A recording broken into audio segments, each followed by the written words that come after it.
Speaker Tajuddin Abbas urges Nigerians to be patient with government policies. House urges federal government to put on hold plans to recall heads of chancery from Nigeria's foreign missions. And House moves to make general elections a single-day affair. Hello and welcome to the program. I'm Victor Azo. Thank you for joining us.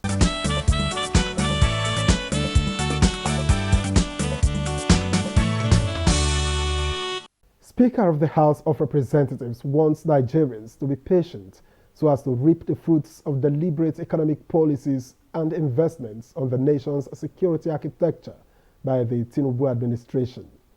Addressing a special media conference on the state of the nation at the National Assembly, the Speaker advocates synergy between the three arms of government to achieve the security and welfare that Nigerians are yearning for.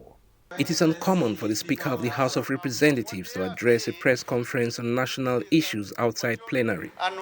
Speaker Abbas says this became imperative to express solidarity with Nigerians on security challenges in parts of the country. To those affected by the scourge of insecurity, I want you to know that your government hears you loud and clear. We are taking decisive steps to address the root causes of this menace, deploying both military and diplomatic resources to ensure that the safety and security of all Nigerians. It is a complex challenge, one that requires patience and a time to resolve. The time has come for us to demand greater transparency from our security agencies and full accountability for all the funds spent and earmarked for spending in the sector. Emphasizing the nexus between food security and national security, the Speaker says Parliament will provide legislative support for government policies to tackle food shortages. In addition to promoting security so that farmers can feel safe to return to their farms, the House will support import and export policies that stabilize food prices and ensure adequate supply of essential food items at affordable rates, especially for our constituents living in rural areas. Acknowledging that socio-economic challenges test the will of Nigerians, the Speaker urges citizens to refrain from resorting to slander against government officials and institutions, but engage in constructive dialogue. Earlier during plenary, the House passed a resolution asking the federal government to put on hold any proposed plan to recall the heads of chancery from Nigeria's foreign missions abroad. To recall all Nigerians' head of chanceries at this time, Nigeria has no ambassadors. Having earlier withdrew on all ambassadors on her foreign missions will give credence to the dangerous assertions of a political instability back home that will be hazardous to Nigerian diplomatic relationship with other countries and a huge disservice to Nigerians abroad who may need their services.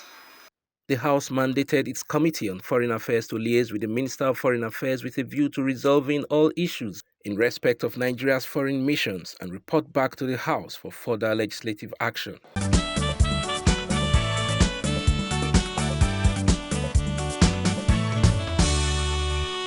And a bill for an act to amend the Electoral Act 2022 to enable elections into the office of the President, National Assembly, state governors and state houses of assembly to be conducted on the same day has scaled second reading at the House of Representatives. Now, the bill, sponsored by Representative Francis Waive, also proposes that the Independent National Electoral Commission carries out a fresh registration of all eligible voters every 10 years in preparation for general elections. 5 amendments of the Electoral Act 2022 are being proposed.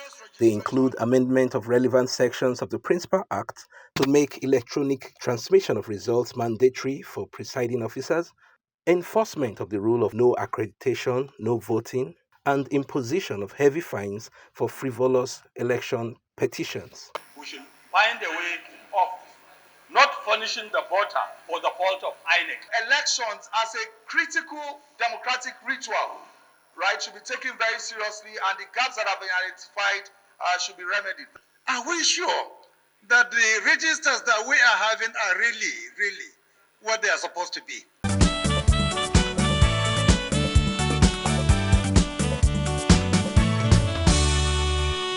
You and your reps later caught up with sponsor of the bill, Francis Waive, to provide rationale for the move.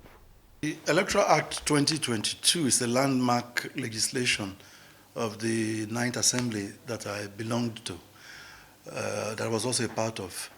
Landmark in the sense that it's a major departure from the Electoral Act of 2010. So we had thought that it would bring about credible elections and elections that will be seen to be free and fair. However, the results of the 2023 election are far from that. And that's why you saw the huge litigation that we've never seen in the history of this country. I think this is the highest. For governorship, 75% went up to the Supreme Court.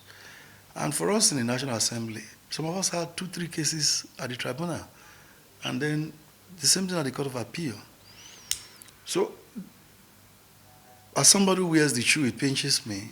I talk with colleagues, I talk with constituents, I read the newspapers. I know that people are pointing out the areas of the Electoral Act that we need to work on so that future elections will be more credible, will be better.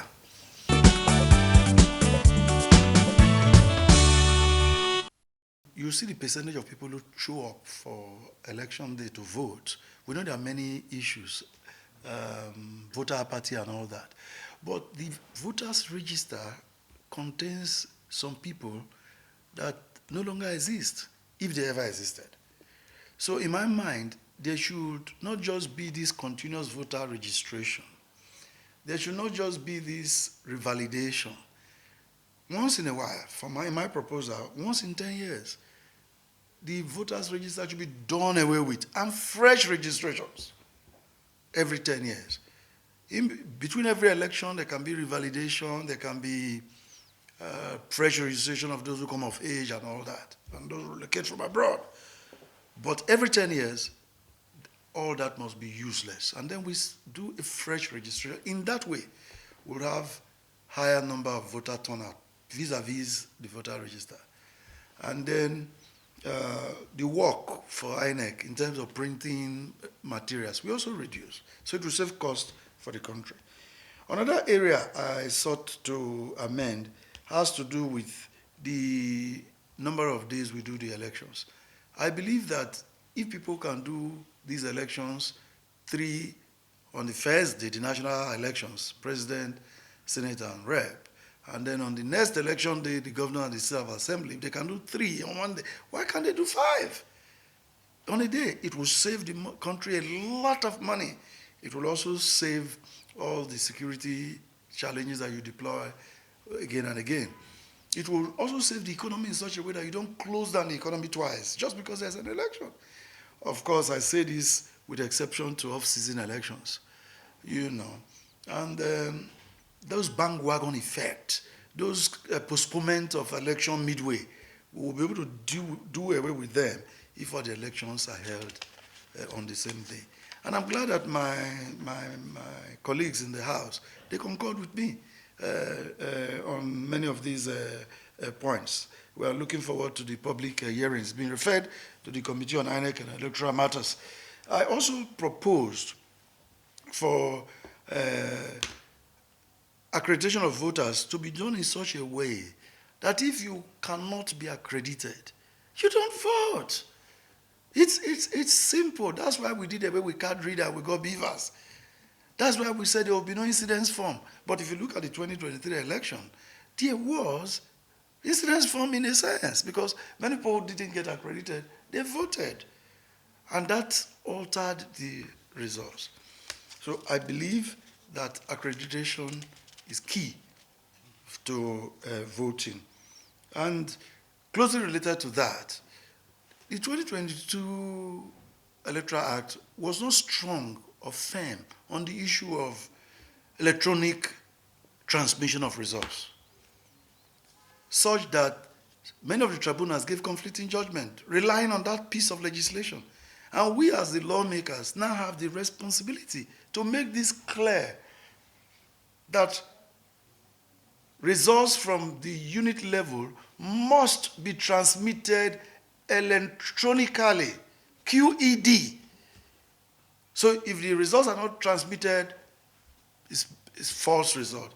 Such that the results that are transmitted can be verified, can be collated from any part of the world once you go onto the portal. So this is something that we must do if we are going to have credible elections, electronic transmission of results. And nobody should tell us that electronic voting is impossible and electronic transmission is also impossible. In 2024, in Nigeria? Come on, then we should invite the colonialists to come back. Maybe they left too early.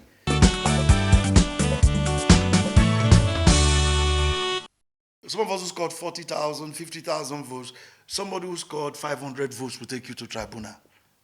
What mess is that? It's an abuse of court process. And the court has a duty to penalize such people in such a way that they don't try it next time. If you cannot win election, if you cannot score some basic minimum and you have the guts to go to court and then begin to rely on some technicality, and then some judge will now declare somebody who has worked out and won an election, all his votes are wasted because of one technicality. His academic credentials and other INEC portal. So all the votes, the popular votes of the people, the will of the people is suppressed. So what I'm proposing here is that frivolous petitioners should be given huge fines. And it should be to the benefit, not of the courts, but of the respondent. So if you scored 1,000 votes, I scored 50,000 votes, and you had the guts to take me to court, man, be ready to pay me 100 million. When the court awards that, and he cannot pay, you forfeit his properties. Next time, he will think twice before taking frivolous matters to our cause. Look at it. In some states of this country, there were not just one tribunal, there were tribunal 1, 2, 3, 4, 5 in one state because of the volume. And then you look at all of these, many of them are frivolous. So these are the issues.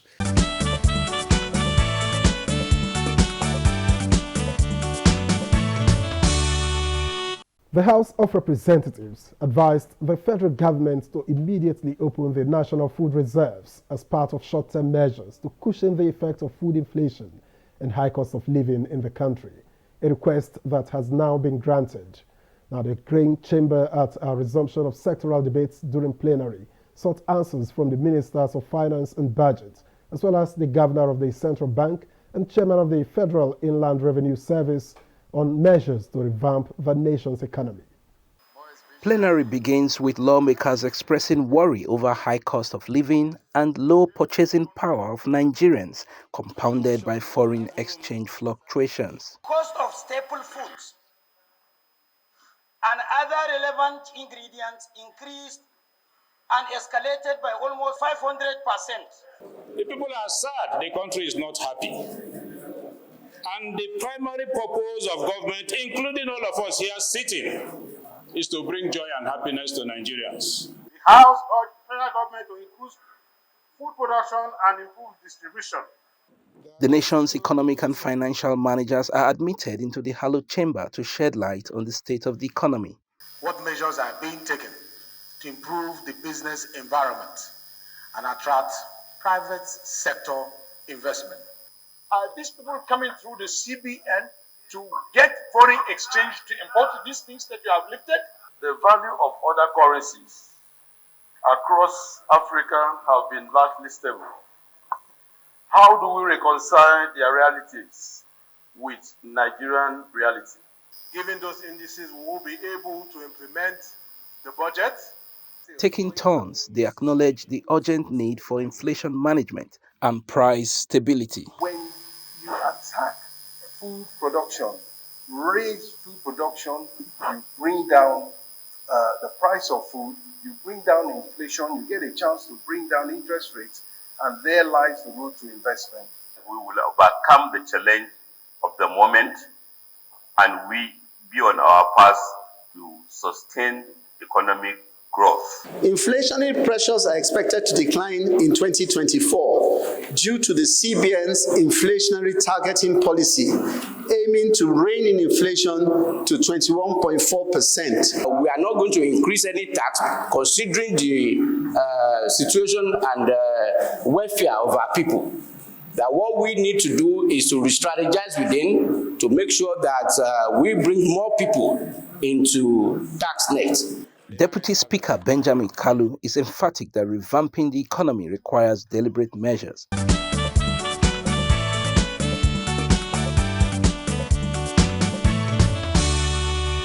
Later on, the member representing Agwata Federal Constituency, Dominic Ukafo, shared his thoughts with you and your reps on the engagement with the economic team. I think the honorable members were able to, to tell them our minds, especially as it comes to areas that they need to, because you see, the foreign exchange is part of the major problems we have in this country. Why do I say so? If you look at during the subsidy regime, we used to have scarcity of petroleum products. But the moment the subsidy was removed, you find out that I find it was then that we even realized that it was not because of demand. The consumption by Nigerians was not as much as we used to think, because people were smuggling these products across the borders to our neighboring countries. But when after removal of subsidy, you found out that it is no longer profitable. I mean, I was in the US a couple of weeks.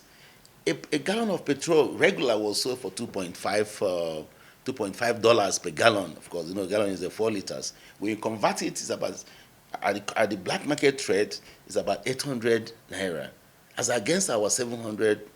There are some countries, there are some states in Nigeria that petrol is sold as much as 700 naira per liter. So it's no longer profitable for people to smuggle this product. So that's exactly the same thing that is happening in terms of foreign exchange. The demand on the foreign exchange, as I've always told people who care to hear, is not necessarily because of demand from the productive sector. When I say productive sector, I'm talking about traders in Alaba, traders in Idumota, or manufacturers or people who are bringing in goods and services. But rather, it's informal ones, when people want to convert all their money, and also corruption. I'm sorry to say that, but when a lot of people want to convert their, in fact, when I was watching AIT this morning during the press review, one of the journalists was talking about a lot of, governors, not all of them though. Each time they get allocation, they just rush to go and convert them. Maybe their security votes and all that. These are the things that put a lot of pressure. I'm sure that is not necessarily the students' fees and medical tourism. It's not only that. So if they can think out of box to ensure how to manage, how to control, how to monitor, how to use the economic and all the anti-corruption agencies to check such malpractices, such corrupt practices, I think this pressure on exchange rate will really go down, so that Nigerians, the value of Naira can once again, appreciate.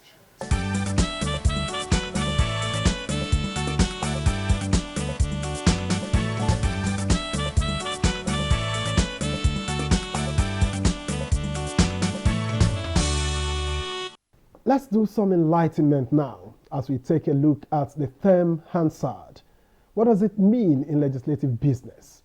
Let's join Chair of the House Committee on Rules and Business, Francis Waive, for details.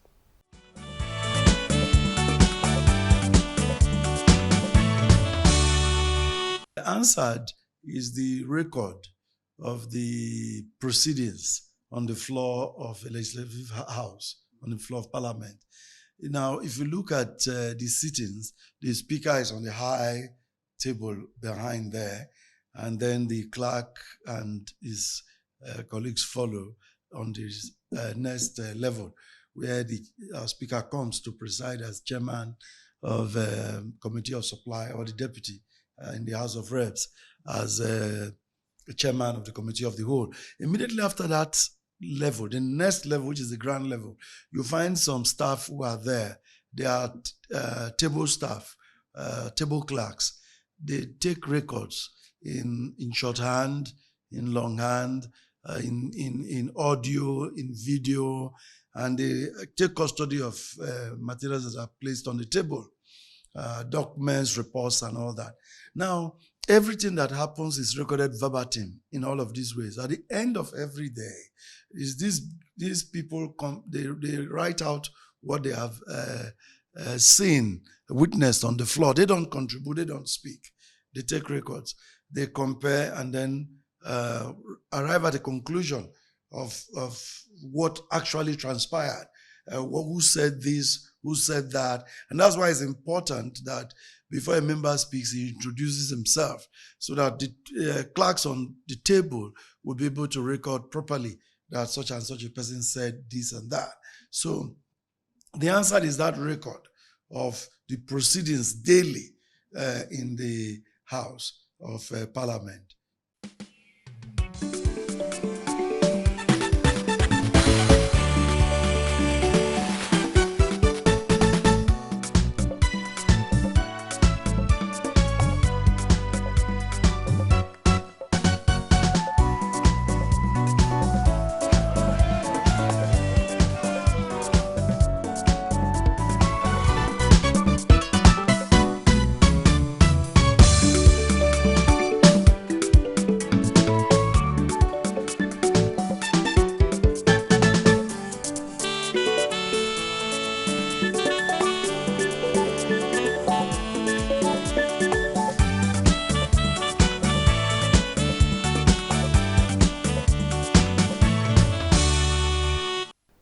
This week on You and Your Reps, we take a look at one of the less popular committees, yet one of the most important.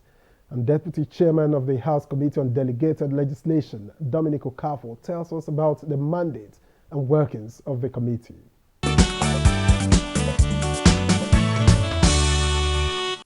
The mandate, of course, you know that, for instance, in Nigeria, you have over 700, 800 MDAs, government-owned enterprises, parastatals, and each of these, most of these parastatals were set up based on acts of the parliament. When I say acts, I mean laws that set them up. So primarily, one of the major functions of this delegated legislation is to ensure that these parastatals are running these parastatals according to the acts that set them up. So our major problem is to oversight these parastatals, engage with them to ensure that they are not shortchanging the government and also not shortchanging the people of Nigeria. This kind of committee requires a lot of academic work. You're going to be engaging the legal departments of many of these agencies, and of course, to draft a bill is not is not every dictum and hurry business.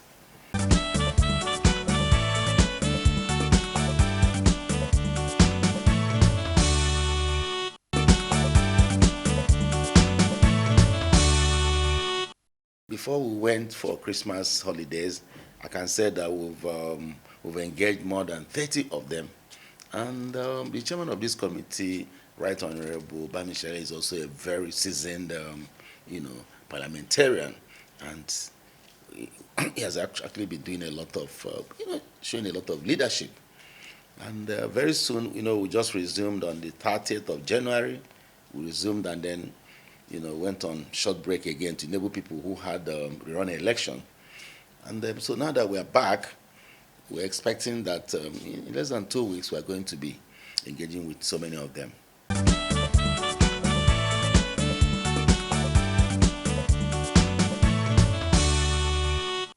Indeed, effective oversight will go a long way to ensure that the government's renewed hope agenda is actualized. And that's been You and Your Reps. We thank you for your company. I am Victor. I'll see you next time.